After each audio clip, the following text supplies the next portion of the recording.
Nós estamos refletindo durante esse mês sobre o tema No Limite. Se você parar para pensar um pouquinho e fazer uma autoavaliação, você vai perceber que nós estamos, de fato, no nosso limite. É claro que isso possa, talvez, ter acontecido em função da nossa própria agenda de vida.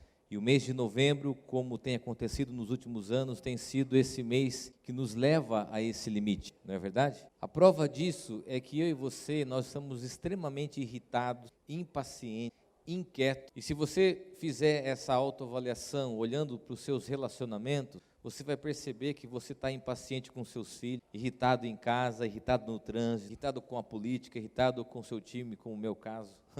Parece que todo ano nós vivemos uma rotina, e essa tem sido uma pergunta nessa série. O porquê todos os anos, nesse período do mês de novembro, nós chegamos com essa sensação de estarmos no limite, em função do trabalho, em função dos estudos, em função do cotidiano e da rotina que nós vivemos. É exatamente sobre isso que eu gostaria de conversar e refletir com você, sobre aquilo que nós temos vivido. E talvez você chegou aqui também vivendo as mesmas experiências que eu, inquieto, irritado, impaciente, querendo e buscando uma tretinha no Facebook para dar uma aliviada na tensão, não é verdade? Por quê? Porque demonstra muito da forma e da maneira que nós estamos vivendo. Eu quero ler com você o texto de Filipenses, capítulo 4, do verso 4 ao verso 9. Nós estamos estudando essa parte desse capítulo, do capítulo 4. Os estudiosos chamam isso da perícope, né, do texto delimitado, da parte definida, que nós estabelecemos como sendo Filipenses, do versículo 4 ao versículo 9. E antes de lermos esse texto que Paulo escreve, essa carta aos Filipenses, é preciso a gente entender o contexto que Paulo escreve essa carta. Paulo escreve essa carta para uma comunidade que ele tinha um afeto. Tanto que no capítulo 4, no início, ele diz que essa igreja era querida, queridos. Ele usa uma expressão de afeto. Logo no início da carta, ele vai falar a respeito de Cristo, dele sendo um modelo de humildade, de como ele se encarnou e de como ele se esvaziou para que estivesse entre nós. Ele mesmo se esvaziou, os teólogos chamam isso de kenosis, a teologia do esvaziamento. Nos capítulos seguintes, 3, no início do 4, ele vai falar sobre a vida cristã, de como nós vivemos em comunidade e como nós vivemos a vida cristã no nosso dia a dia. E logo no final dessa carta, ele faz algumas recomendações práticas e pontuais. E é exatamente isso que o texto nos diz. Paulo está aconselhando a comunidade. Paulo está falando de forma direta, com afeto, para as pessoas que estão lendo essa carta. E nós temos aqui um outro ingrediente muito importante. Paulo está escrevendo essa carta da prisão. Ele está preso. Nós devemos considerar isso um aspecto importante. O que ele vai dizer, na nossa compreensão, é um grande desafio, porque um homem que está preso, recomendando o que ele recomenda para mim e para você nessa noite. E o texto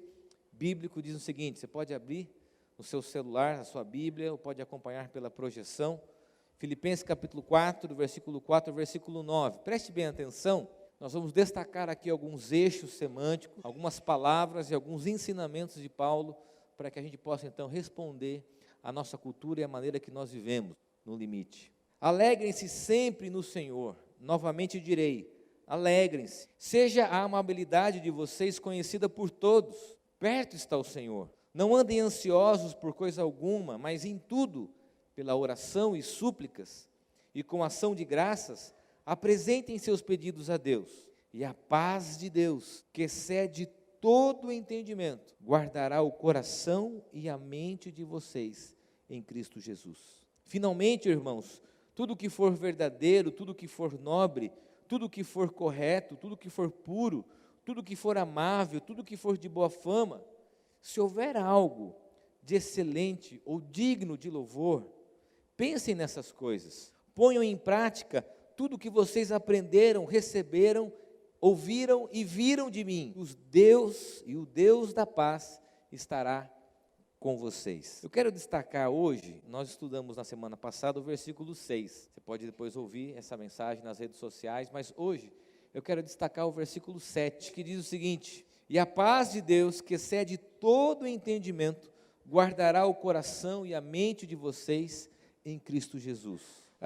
Esse destaque se faz necessário porque nós chegamos nesse período de uma forma a pensarmos nas nossas emoções. Por isso o tema da mensagem de hoje é vivendo no limite das emoções. A gente não avaliou que muito desse cansaço, muito dessa sensação de estarmos no limite, é porque nós expusemos as nossas emoções sem considerarmos os riscos de colocarmos as nossas emoções como uma moeda de troca. A gente não para pensar que a forma que eu trabalho, a forma que eu vivo, a forma que eu tenho o meu cotidiano, tem cobrado um preço muito caro de mim, as minhas emoções, os meus sentimentos. E por isso nós vivemos essa sensação de estarmos no limite das nossas emoções, por não cuidarmos e não nos preocuparmos com a nossa saúde emocional.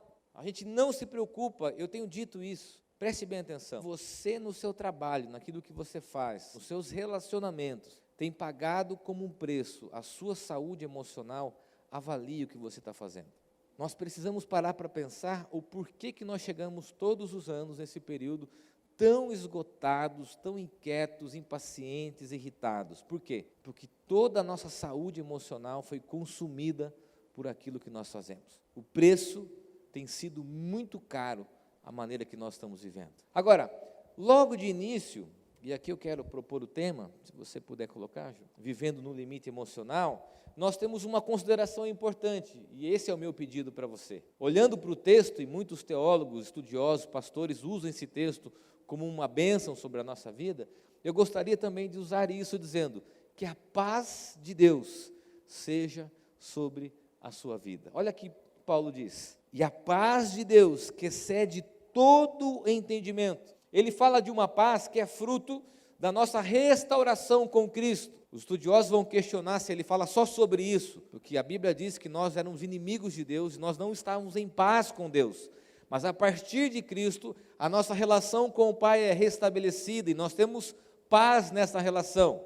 E isso se estabelece também trazendo paz nos nossos relacionamentos, e também trazendo paz comigo mesmo. Então é uma paz, fruto da minha relação com Deus. Mas há um detalhe interessante, os comentaristas vão dizer que essa paz também se refere a uma paz e um sentimento de total confiança de que Deus está no controle e de que nada, nenhum aspecto circunstancial pode tirar-nos a paz. Olha que interessante, é uma paz fruto de um relacionamento com Cristo, mas é uma paz que não depende das circunstâncias. É uma paz que não depende daquilo que está à volta. E há duas considerações sobre essa expressão aqui, exceder todo o entendimento, a paz que excede todo o entendimento. Primeiro, é uma paz que excede todo o entendimento, porque a compreensão humana, ela não pode avaliar isso. Segundo, que é uma paz que excede todo o entendimento, porque ela não pode ser buscada. Não é uma paz que eu busco, é uma paz que Deus dá. E vai na contramão desse movimento. Enquanto eu busco paz nas coisas que eu faço, o texto diz que Deus nos dá a paz. A partir do exercício da oração, da súplica e da gratidão, a paz que excede toda a razão humana, toda a compreensão humana é derramada sobre a minha vida. E aí, quando eu estava pensando nesse texto, eu me lembrei de um vídeo que eu recebi no WhatsApp, que mostra exatamente o que Paulo está dizendo, uma paz que não pode ser abalada por circunstâncias externas, mais ou menos o que a Ju vai colocar.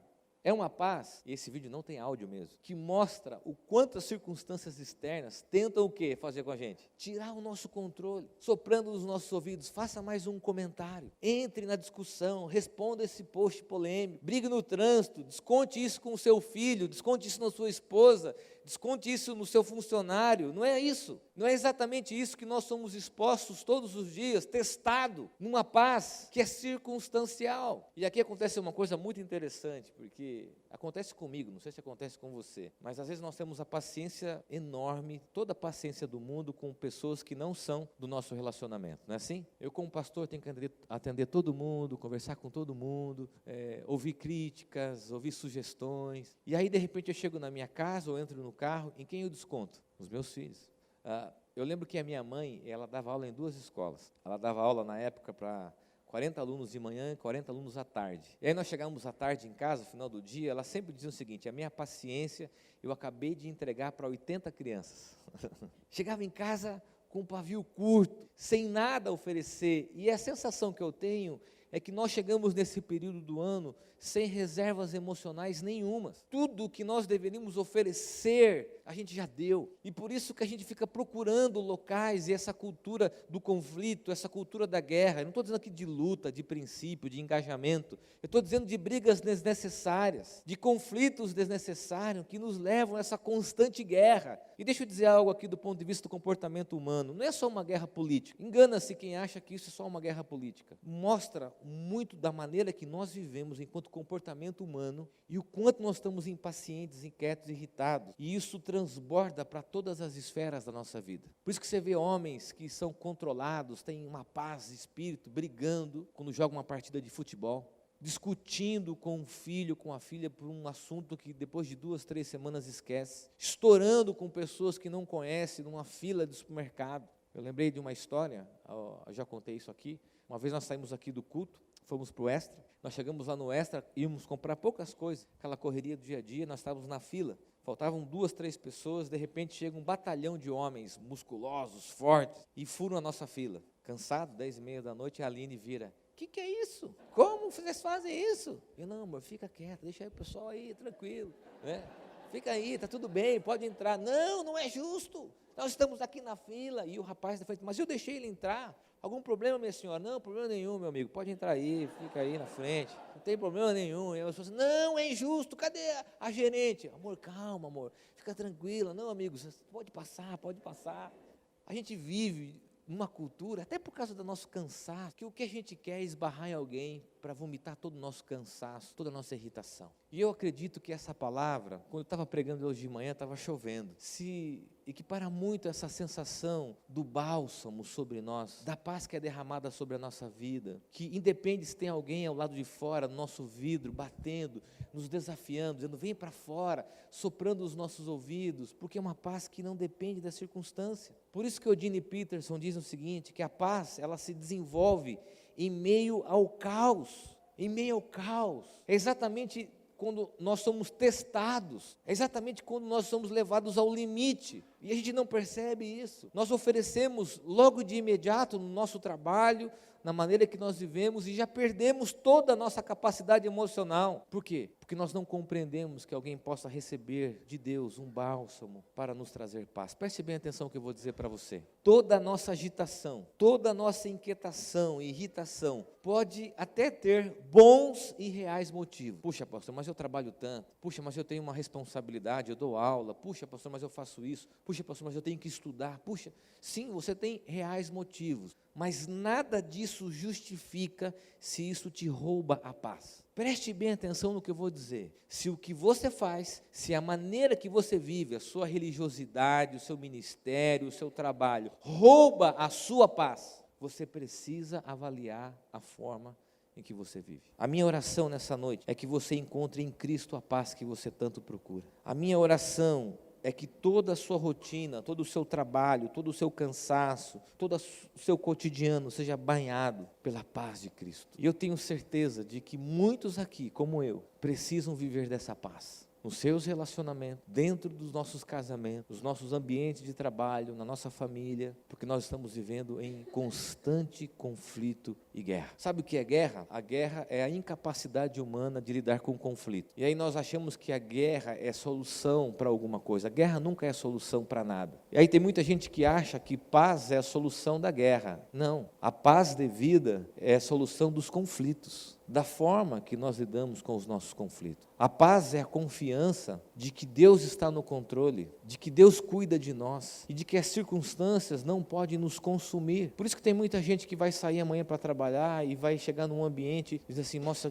tudo que tem ali, nada disso se assemelha a um ambiente de paz. Tudo é conflito, tudo é motivo para sermos levados ao limite. Agora, olha que interessante. Paulo, ele fala que a paz de Deus, preste bem atenção, olha para mim, que excede todo entendimento, que a razão humana não consegue compreender, porque a razão humana nos empurra para o conflito, que excede todo entendimento, ou seja, não é algo que nós buscamos, não é algo que eu e você a gente possa estabelecer, não quiser, mas aquilo que Deus dá sobre nós. Paulo diz: guarde o coração e a mente de vocês. E aqui nós temos a segunda consideração, que a paz de Deus guarde o seu coração. Eu quero explicar essa expressão guardar. Por que Paulo usa o termo guardar e não, talvez, livrar? Seria melhor para nós, né, dizer isso. Paulo se referir à igreja dizendo o seguinte: que a paz de Deus, que excede todo entendimento, livre o coração e a mente de vocês. Não diz isso. Nós vamos sair daqui a pouco, nós vamos ser expostos às mesmas circunstâncias de vida, às lutas, dificuldades, mas Paulo usa guardar. E o termo guardar aqui não é pegar o coração e colocar numa gaveta, mas é um termo de proteção. Ele usa um verbo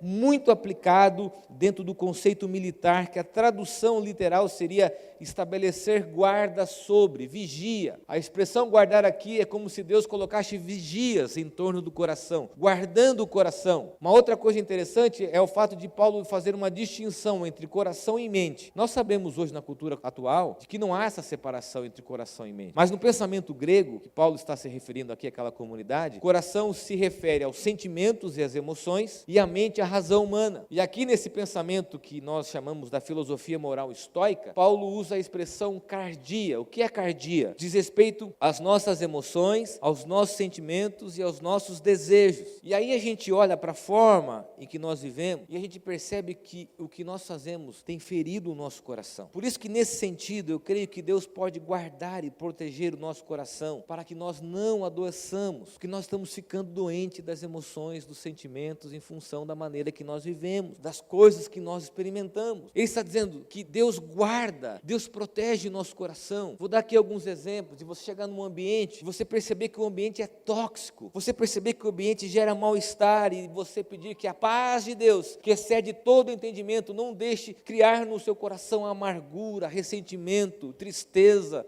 maledicência, murmuração, que aquilo não adoeça você, para que o seu coração não se torne enfermo, para que a gente possa, e essa é a minha oração também, dizer para Deus, para essa paz, guardar o nosso coração, para que você não se machuque e você não adoeça. Vou contar uma experiência pessoal. Eu lembro que logo no início, nós temos um filho especial que ficou um longo período internado, e logo ali com 1 ano e pouco de internação, eu e a Aline, nós estávamos conversando, tomando um café no hospital, e a gente começou a olhar para tudo que nós estávamos vivendo, e nós fizemos um pacto, um compromisso, de não deixar aquilo adoecer a gente, de não deixar aquilo nos tornar sensíveis, apáticos, amargurados, de não deixar que as circunstâncias adoecessem o nosso casamento. Por isso que é muito difícil você encontrar comigo e com ela, a gente reclamar, a gente murmurar, a gente falar daquilo que está no coração. A gente faz um para o outro, porque a gente entende que as pessoas não têm nada a ver com isso, e a gente ora para que Deus guarde o nosso coração. E sabe o que eu percebo? É que nós chegamos num período como esse, com o coração extremamente ferido, amargurado, cansado, com apatia, com indiferença. A gente chega com o coração extremamente exposto, com as emoções assim expostas, murmurando, reclamando. Por quê? Porque tudo isso que nós vivemos adoeceu o nosso coração. E o que Deus está propondo através da palavra do apóstolo Paulo é guardar o nosso coração. Todos os dias, guardar o nosso caráter, guardar as nossas emoções. Por isso que John Piper tem uma oração, ele faz a referência a esse texto, dizendo que o velho coração que morreu confiou em si mesmo, mas o novo coração depende de Cristo todos os dias. Senhor, guarda o meu coração naquele ambiente que eu trabalho. Senhor, guarda o meu coração dentro do meu ambiente familiar. Guarda o meu coração na comunidade que eu estou, na cidade que eu estou. Senhor, guarda o meu coração diante de todo o cenário que nós vivemos, que acha que o ódio é uma coisa boa, que o ódio é um instrumento político. O ódio nunca é. Isso mostra uma enfermidade do coração. Nós não estamos avaliando que isso está nos adoecendo. E Paulo diz que a paz que excede todo entendimento, guarde o coração, proteja o coração, aonde você estiver, que Deus em torno da sua vida, em torno das suas emoções, não deixe você adoecer, porque a coisa mais comum que nós temos nos dias atuais são as enfermidades das nossas emoções. É ou não é verdade? Nós estamos aqui hoje exauridos, esgotados, coração exposto pelo preço caro que a vida tem cobrado de nós. Que Deus guarde o seu coração, Deus guarde o seu cardia, a sua cardia, que Deus poupe as suas emoções para que você não amargure, para que você não entristeça, para que você não cultive a raiz de amargura, para que você não cultive o ódio, para que você não cultive a indiferença, a insensibilidade. Que Deus guarde você. Queridos, às vezes eu entro nas redes sociais, você sai de lá angustiado. Às vezes você está ali querendo mitar, né? Sabe o que é mitar? É você fazer um comentário que acha que é um ponto final. Às vezes, não sei quem disse pra gente que só para nossa consciência, entra lá, faz um comentário, você vai desconstruir tudo, vai pôr um ponto final na discussão. Na internet não existe isso. Aí você faz faz um comentário, entra uma pessoa que não entendeu o que você disse, criticando você, entra outra criticando a outra. Quando você vê, você está numa bola de neve com ódio, com ressentimento, discutindo, e o argumento foi deixado de lado para os ataques pessoais que ferem o coração, que duvidam no caráter, que expõem as nossas emoções, que mostram o quê? Que a nossa sociedade está enferma das emoções. Que Deus guarde o seu coração, que Deus guarde o seu coração. Terceira e última consideração, nessa diferenciação que Paulo faz entre coração e mente, estabelecendo que o coração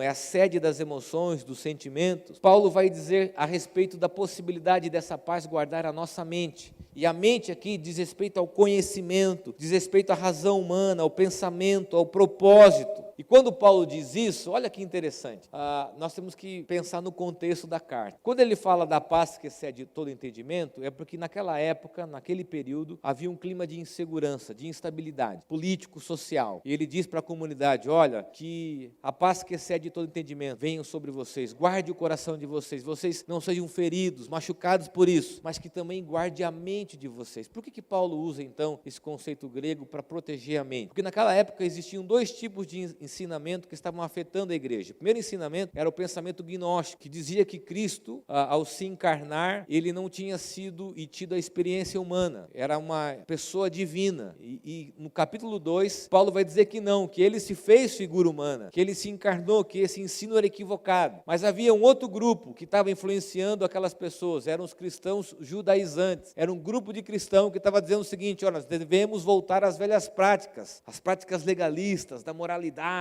das práticas religiosas. E Paulo diz, não, que Deus guarde a mente de vocês, que Deus guarde o pensamento, a razão de vocês, porque Cristo se encarnou, se fez figura humana, se manifestou, e isso é o que nós acreditamos. Qual que é a aplicação diante desse contexto, então, da carta, que tem a ver com os nossos dias? Preste bem atenção no que eu vou dizer, porque isso é muito importante. Eu acredito que nos dias atuais, a nossa sanidade, ela é afetada diante da forma em que nós vivemos e diante de tanta informação.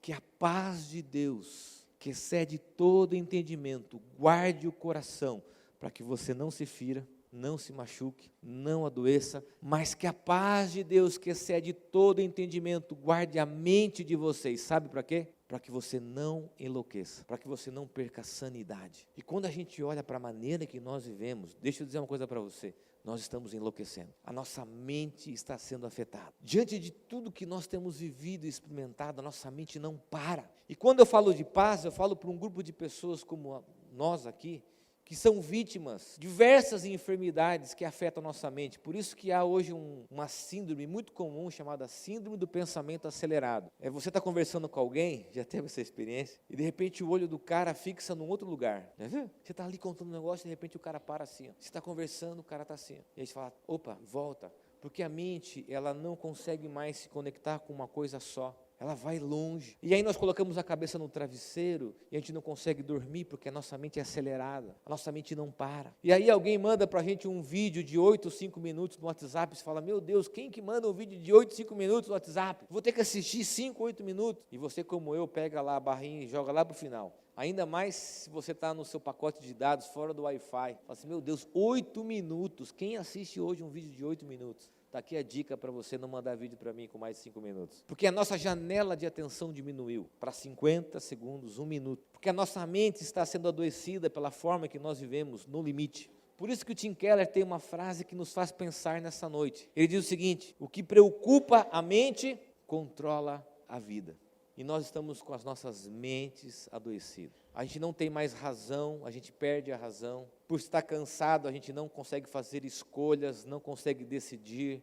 A gente não consegue se relacionar. Aí a gente chega num ambiente familiar, marido estressado, com burnout, irritado, a esposa deprimida, com crise de angústia. Como que você pode tomar decisões sobre a vida se a sua mente está enferma? E a gente precisa olhar para isso e perceber os sinais. Para onde nós estamos indo? Que Deus guarde o nosso coração e a nossa mente nos dias atuais. Queridos, eu tenho feito essa oração constantemente para que a gente não perca a sanidade diante de tudo que nós vivemos. Olhe para mim aqui, eu estou caminhando essa mensagem para o final. Que Deus guarde a sua mente para você não enlouquecer. Que Deus te dê lucidez. Que Deus te dê sabedoria, paz para as suas decisões e para as suas escolhas. O que mais eu ouço nos dias atuais são pessoas dizendo o seguinte: pastor, estou enlouquecendo. A minha mãe dizia isso muito em casa: vocês me deixam louca. E é exatamente isso da forma que nós estamos vivendo, enlouquecidos, sem nenhum tipo de entendimento, de sobriedade, de lucidez. E aí nós percebemos que nas nossas relações, a gente também quer ferir o outro, descontrolar o outro, para que o outro entre nesse círculo, assim como aquele homem ali, querendo tirar aquele cara do controle, dizer: venha para o meu mundo de descontrole. E a gente acha isso uma coisa normal. Pessoas que querem ferir as outras com as suas enfermidades, descontrolar as outras. Amanhã você vai chegar no seu ambiente de trabalho e alguém vai chegar com esse sentimento querendo gerar um descontrole para você. Algum tipo de notícia, algum tipo de mensagem, porque isso afeta ela e ela não sabe como lidar, ela precisa contaminar outra pessoa. E quando isso acontecer, lembre-se disso, que a paz de Deus, que excede todo entendimento e razão humana, guarde o coração e a mente de você, para que você chegue naquele ambiente tóxico, naquele lugar de enfermidade, e o seu coração seja preservado, para que diante da loucura e das coisas que nós estamos vivendo, Deus guarde a sua mente. Agora, ao final desse versículo, Paulo faz um apontamento extremamente necessário. Ele fecha a moldura desse texto, diz: em Cristo, que a paz de Deus, que excede todo entendimento, guarde o coração, a mente de vocês. Aonde que ele guarda? Aonde é o iCloud, a nuvem? Em Cristo. Em Cristo. Essa é a esperança e o fundamento da nossa fé. Olha o que o mesmo apóstolo Paulo diz em Colossenses 3, versículo 15. Eu quero terminar com essa oração. E que a paz que Cristo dá, dirija vocês nas suas decisões, pois foi para isso, para essa paz, que Deus os chamou, a fim de formarem um só corpo e sejam agradecidos. Essa semana eu perdi a minha avó, 95 anos de idade, Dona Esmeralda, uma mulher de paz, pacificadora, conciliadora, graciosa, humilde, simples, mulher muito simples, que transpareceu na sua vida a imagem de Jesus. Nós tivemos a gratidão de tê-la junto com a gente. Foi um momento muito, muito bonito, como família, podemos agradecer a Deus pela vida da minha avó. E ela era uma pessoa serena, era uma das suas características, e muitas pessoas que a conheceram sabem disso. Ela já esteve aqui, sabem que ela era uma mulher de paz, não gostava de conflito, não gostava de ouvir fofoca, não gostava de entrar em nenhum tipo de litígio, confusão, ela não estava lá. E nós estamos voltando do seu velório, que foi uma coisa assim muito bonita, um privilégio poder participar. Nós estamos voltando lá de Registro, pegando aquela serrinha, coisa mais linda de Itapiraí, né? Juquiá. Estava com um rapaz aqui, um amigo da igreja, com a minha irmã, e de repente a gente passava falando um pouco da vida. Nós estávamos voltando rápido, porque tínhamos compromisso de trabalho e tudo mais. E o assunto foi: mas como que alguém consegue morar aqui? Nós passamos numa casa, como que alguém consegue morar aqui sem internet, sem Netflix, sem café expresso? Né? Imagine chegar de noite e falar: nossa, amor, estou com vontade de comer uma coisa diferente. Roda aí 80 quilômetros. Né? Como isso? A nossa razão não compreende, a nossa cultura não compreende alguém que vive ali em paz, sem nenhum outro paradigma, que a gente vive e estabelece isso como sendo a felicidade da vida. É incompreensível para a gente olhar para essas pessoas e imaginar que elas vivam em paz, diante de tanta inquietação, agitação que a gente vive. Eu citei a minha avó, porque minha avó não tinha e-mail, não tinha celular, não tinha conta nas redes sociais, mas uma mulher de paz que viveu a vida com o coração guardado e com a mente guardada. Viveu situações extremamente difíceis na vida, cuidou dos seus filhos sozinha, foi um exemplo de perdão, de graça, e nós nunca ouvimos dela nenhum tipo de amargura, nenhum tipo de ódio, nenhum tipo de vingança, apenas o coração sereno, crendo que a paz que Cristo dava a ela era o que bastava para a sua vida. E eu quero terminar essa mensagem, nós não temos aqui o barulho da chuva como de manhã, para que a paz de Cristo seja derramada sobre a sua vida, sobre a sua mente e o seu coração inquieto, seu coração adoecido, ferido, para que diante de toda essa sensação e experiência que nós estamos vivendo, de estarmos no limite, venha a paz de Cristo sobre você. Talvez para muitas famílias que estão em guerra, em conflito, talvez para muitos relacionamentos que estão em conflito, a paz que Cristo dá. Não é a paz que eu quero, mas é a paz que Ele dá em Cristo. Feche teus olhos, coloque o seu coração diante de Deus. Eu sei que nós viveremos circunstâncias difíceis, muito difíceis, lutas, dificuldades, que levam a gente a se preocupar, que levam a gente a tomar decisões, mas que essas situações não roubem a nossa paz, não adoeçam o nosso coração, não adoeçam a nossa mente. Que você, ao sair daqui, chegar na sua casa, ir trabalhar, Deus guarde, através da sua paz, o seu coração e a sua mente. Que aonde você estiver, independentemente da circunstância, a paz que excede todo entendimento, te dê lucidez, te dê paciência, te dê autocontrole, te dê amor, te dê graça. Talvez você, como eu, que tem a mente acelerada, que tem dificuldade para dormir, dificuldade para tomar decisões, que a paz de Cristo seja derramada sobre nós nessa noite. Eu sei que muitos buscam o sobrenatural, mas quer coisa mais sobrenatural de Deus do que a paz que excede todo entendimento? De que essa paz que guarda nossa mente e coração inquieto, adoecido? Pai, o Senhor sabe, ó Deus, o quão irritados nós estamos, quão inquietos, impacientes nós vivemos, o quanto nós somos expostos a vivermos no limite, sem avaliarmos os prejuízos que isso tem causado em nossos corações e na nossa mente. Por isso estão aqui pessoas, ó Deus, que precisam da Tua paz, paz que excede todo entendimento. Ó Pai, guarda o coração, guarda a mente, o coração adoecido, a mente inquieta. Traz-nos o Teu bálsamo em Cristo Jesus, para que possamos nessa noite desfrutar dessa paz, do refrigério, da presença do Senhor sobre nós. Eu oro a Deus para que essa paz invada os nossos lares, invada a nossa mente, o nosso coração, os nossos relacionamentos, invada o nosso ambiente de trabalho, invada a nossa sociedade que está em guerra. Invada cada um de nós nessa noite, ó Pai. É a oração que eu faço no nome de Jesus. Amém.